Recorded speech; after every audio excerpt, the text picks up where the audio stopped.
Hello friends, welcome to our education. आज हम बात करेंगे भूकंप विज्ञान की या भूगर्भ शास्त्र में जो जिससे संबंधित है भूकंप विज्ञान। उससे हम उसकी बात करेंगे, जिसमें हम जैसे पृथ्वी के बारे में बात करेंगे। पृथ्वी एक गोल है, उसी की तरह हम उसमें तीन परतें हैं, उनके बारे में बात करेंगे। उसके साथ भूकंप कैसे आता है, रिएक्टर स्केल कैसे काम करता है, सिस्मोग्राफ स्केल कैसे काम करता है, उसके साथ इसका केंद्र कहाँ रहता है, अभिकेंद्र कहाँ रहता है। उसके बाद बात करें हम भारत में भूकंप प्रभावित क्षेत्र कौन कौन से हैं। उसके बाद जबलपुर में कब भूकंप आया था, मध्य प्रदेश में भुज में कब भूकंप आया था। उसी के साथ जब जैसे जापान जैसे भूकंप प्रभावित देश है, उसमें किस किस कितने भूकंप आते हैं साल में, और किस बेस पर वो मकान बनाते हैं जिससे वहाँ पर नुकसान कम होता है। इन सब की बातें आज हम लोग इस वीडियो में बात करेंगे। चलिए शुरुआत। पृथ्वी गोल है और इसमें जो अध्ययन किया जाता है, जिसमें हम पृथ्वी मानचित्र पे अध्ययन करते हैं, ग्लोब का अध्ययन करते हैं, तो उसमें हम लोगों को पता चलता है कि इसमें तीन प्रकार की तीन प्रकार की जो परतें हैं उससे मिलकर पृथ्वी बनी हुई है, जिसमें हम तीन परतों की बात करेंगे। पहली परत है क्रस्ट, दूसरी है मेंटल, तीसरी है कोर। तो जो फर्स्ट वाली है वह धरातल रहती है, जो क्रस्ट है। उसके बाद मेंटल, जिसमें कुछ पत्थर व औषधि चट्टानें ऐसी चीज़ें पाई जाती है जो अंदर भूगर्भ में रहती है। उसके साथ हम लास्ट सेंटर की बात करेंगे, जो थर्ड सेंटर है, जिसे थर्ड जो है आपके रेखा, वो है जिसमें लावा, मैग्मा और ऐसी चीज़ें पाई जाती है जो एकदम द्रव अवस्था में है और गर्म गर्म भाप या गैस व ऐसी बहुत सारी चीज़ें हैं, उनसे मिलकर बनती है ये। तो ये तीनों चीज़ें हैं, ये तीनों परतें जो है पृथ्वी के बारे में बताती है। वही बात करेंगे हम लोग कि भूकंप जैसे भूकंप कैसे आता है।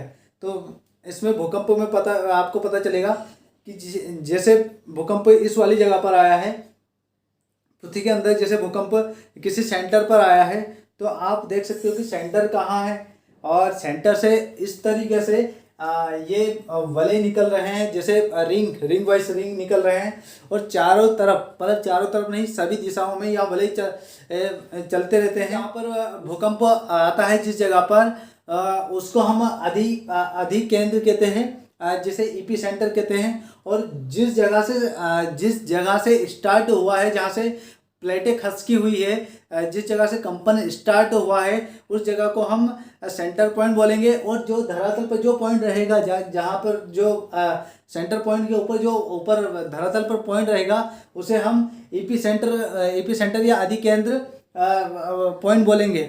इससे जो केंद्र है, इससे तीन तरंगे निकलती है, PSL, पी यानी प्राइमरी वेव्स, और से एस मतलब सेकेंडरी वेव्स, और एल मतलब लो वेव्स, है ना। जैसे प्राइमरी जो तरंग है उनकी सबसे ज़्यादा जो है स्पीड रहती है, लगभग 8 किलोमीटर प्रति सेकंड इसकी रफ्तार है। वहीं सेकेंडरी वेव्स की बात करें हम लोग, तो यह 4 किलोमीटर प्रति सेकंड इसकी रफ्तार है।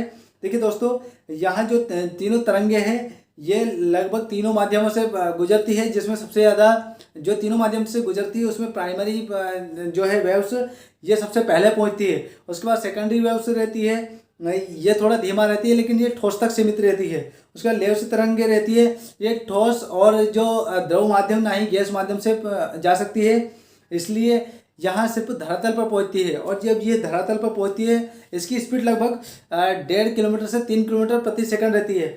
लेकिन जो रेखा रहती है, वह जो एल तरंगे हैं, यहाँ सबसे ज़्यादा नुकसान करती है पृथ्वी के ऊपर, क्योंकि पृथ्वी पर जो नुकसान होता है, उसके जो धरातल पर नुकसान होता है, ये मानवीय नुकसान मान सकते हैं हम लोग। इससे कोई किसी और को नुकसान नहीं होता। यदि ये तरंगे यदि समुद्र के अंदर आ जाती है, तो इससे कुछ नहीं होता, नॉर्मली सुनामी आती है और इससे आसपास का जो स्थलखंड है वहाँ प्रभावित होता है। तो इससे कोई फर्क नहीं पड़ता आपको कि जैसे भूकंप आता है समुद्र में, तो इससे मतलब जिस चीज़ से मानव जाति को हानि होती है, उसको भूकंप के तौर पर लेते हैं। देखिए, सबसे ज़्यादा स्पीड का जो भूकंप रहता है वो ऐसे ऐसे सेंटर रहते हैं। वहीं रिएक्टर स्केल की बात करें, यहाँ स्केल सबसे ज़्यादा मानी जाने वाली स्केल है जिसका उपयोग हम भूकंप को की तीव्रता मापने के लिए करते हैं। और जहाँ पर भूकंप आता है उस जगह का पता करने के लिए हमें सिस्मोग्राफ की जरूरत पड़ती है, जिससे भूकंप मापा जाता है। वह भूकंप की तीव्रता जो जिस स्पीड से तरंगे निकलकर आ रही है, सेंटर पर आ रही है, उसका उपयोग रिएक्टर स्केल के रूप में किया जाता है। इससे ही भूकंप जो है, देखिए बोर्ड पर देख सकते हो आप लोग, पी तरंगे किस तरीके से बनती है, यहाँ स्पीड से चलती है तो इसका ज़्यादा नुकसान नहीं होता है। ऐसी इस तरीके से रिंग वलय बनता है और ऐसे से कर निकल जाती है। वही बात करें हम सेकेंडरी तरंगों की, जो एस तरंगे हैं, इसकी स्पीड लगभग 4 किलोमीटर रहती है, लेकिन यह भी इतना नुकसान नहीं करती है क्योंकि यह धरातल पर नहीं ठोस माध्यम से निकलती हुई जाती है। वही लास्ट हम जो थर्ड जो वे है एल वेव, यह सबसे ज़्यादा घातक है। किसके लिए? जो है धरातल के लिए, जिस पर मकान आपका, पेड़ पौधे, खेत खलियान, जितनी भी सब चीज़ें बनती है, बड़ी बड़ी बिल्डिंग से बनती है, जलाशय बनते हैं, उसको सबसे ज़्यादा नुकसान कौन सी करती है? जो धरातल पर पहुंचती है तो वो एल तरंगे रहती है। एल तरंगे कुछ ज़्यादा आवरण घेरती है, ऐसे कर बनती है। आप देख सकते हैं इसमें इस प्रकार की तरंगे बनती है। एल रेड कलर वाली जो तरंगे देख रहे हो आप, ये इस तरह की तरंगे बनती है। फर्स्ट वाली तरंगे धीरे धीरे करके ऐसे चलती रहेगी। जो सेकंड तरंगे रहती है वो थोड़ा ज़्यादा स्थान घेरेगी। और जिस तरीके से आप चौथी तरंगों की बात करेंगे, यहाँ डर्टी फिल्म की जो विद्या बालन है उसकी तरह चलने लगेगी, या यहाँ कुछ ज़्यादा लोगों को लपेट के चलने लगेगी। तो आप देख सकते हो किस तरीके से। अब ये भारत का मैप है, इसमें मैप में देख सकते हो जहाँ पर रेड कलर है पूरे भारत में, वहाँ हिस्सा पूरा जो है आपका भूकंप प्रभावित क्षेत्र है, जो रेड कलर का है। बाकी जो येलो कलर का है या थोड़ा कम प्रभावित क्षेत्र है। और जो पूरा जो नीला कलर का है, आसमानी कलर का, जो मैप में दर्शाया गया है, वहाँ सुरक्षित एरिया है। यहाँ पर भूकंप आने की बहुत कम संभावनाएं हैं। लेकिन जो रेड कलर का एरिया है, इसमें सबसे ज़्यादा भूकंप आते हैं। जैसे आप देख सकते हो जम्मू कश्मीर में आ सकता है, पंजाब में आ सकता है, उत्तराखंड वाले जो क्षेत्र है उसमें आ सकता है। आपका नेपाल में बहुत ज़्यादा भूकंप आते रहते हैं।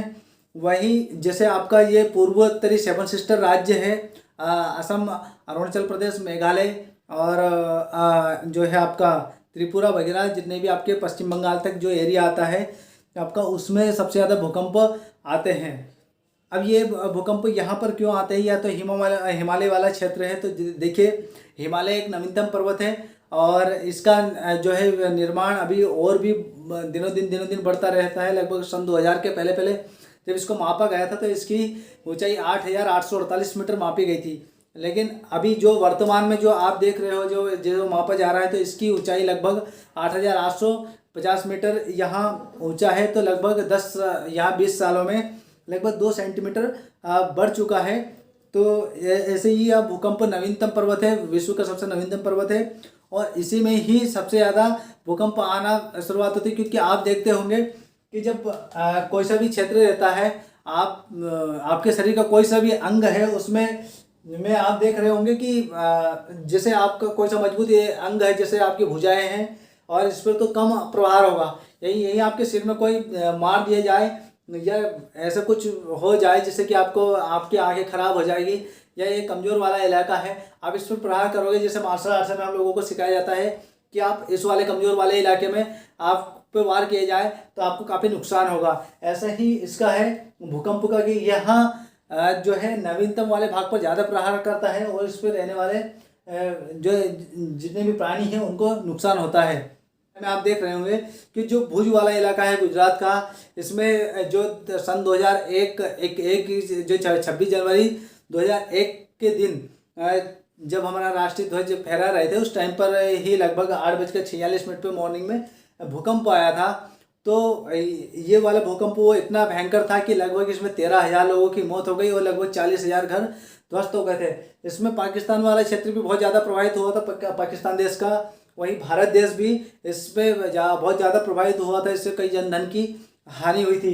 तो यहाँ कब आया जो है आपका भुज वाला जो है गुजरात वाला एरिया, इसमें समुद्र के नज़दीक होने के कारण इसमें भूकंप अधिकतर बार आते रहते हैं। लेकिन इसमें छोटे मोटे भूकंप आते हैं, लेकिन जो 2001 वाला भूकंप था, जो 26 जनवरी 2001 को आया था, वह सबसे ज़्यादा नुकसान करने वाला भूकंप रहा है। उसी के बाद हम बात करें, ये है आपके जबलपुर, जो मध्य प्रदेश का जो एरिया है, आप इसमें देख सकते हो। भले जो जिस तरीके से बना हुआ है, सन 1997, 22 जुलाई 1997 को भूकंप हमारे मध्य प्रदेश में आया था। और ये जबलपुर क्षेत्र में आया था। इसमें एक कॉलोनी भी है जिसका नाम भूकंप कॉलोनी नाम है। आज भी वहाँ स्थित बहुत सारे मकान बने हुए हैं। लेकिन जब ये भूकंप आया था, आप देख सकते होंगे इसमें कि किस तरह का नुकसान कर दिया था। इसमें लगभग 46 लोगों की मौत हो चुकी थी और पूरा आसपास का एरिया जो जबलपुर से टच में था उसमें कंपन हुआ था। कंपन तो बहुत दूर तक रहता है, कि हज़ारों किलोमीटर दूर तक रहता है, लेकिन जो सेंटर रहता है वहाँ पर सबसे ज़्यादा भूकंप आता ही आता है। मतलब वहाँ पे सबसे ज़्यादा नुकसान करने का काम जो सेंटर रहता है वहाँ पर सबसे ज़्यादा नुकसान यहाँ जो धरातलीय तरंगे रहती है, एल तरंग, ये करती है। तो आप जबलपुर में सन 1997 में 22 जुलाई के दिन भूकंप आया था। इससे बहुत ज़्यादा जनहानि की हानि हुई थी और बहुत सारे लोग बेघर हो गए थे और बहुत सारा नुकसान हुआ था यहाँ पर। तो आप इसकी जो भूकंप अभी तक आए हैं, वह विश्व में सबसे ज़्यादा भूकंप जापान देश में आते हैं। लगभग एक साल में छोटे बड़े कर 1000 भूकंप आते हैं। हमारे भारत में हजार, मतलब लगभग 2-4 साल 5 साल में एक भूकंप आता है जो दमदारी का रहता है। लेकिन जापान जैसा देश, यहाँ हज़ारों भूकंप आते हैं और छोटा सा देश है, ज़्यादा बड़ा देश नहीं है। लेकिन ये अपने नुकसान की भरपाई कैसे करता है, तो चलिए हम बताते हैं कि किस प्रकार से भूकंप से बचता है और अपने मकानों को किस तरीके से ध्वस्त होने से रोकता है। तो इसमें जो जापान है, इसमें लकड़ी के मकान बनाए जाते हैं, इमारती लकड़ी के, जिससे भूकंप से नुकसान कम हो। यदि गिर भी जाते हैं मकान तो तुरंत उसके बाद खड़े कर लेते हैं। ऐसे लोगों को जन की हानि कम होती है। धन की तो कम ही होगी, लेकिन जो जीवन है, किसी मनुष्य की मृत्यु हो जाती है तो उसे जन की हानि बोल सकते हैं हम लोग।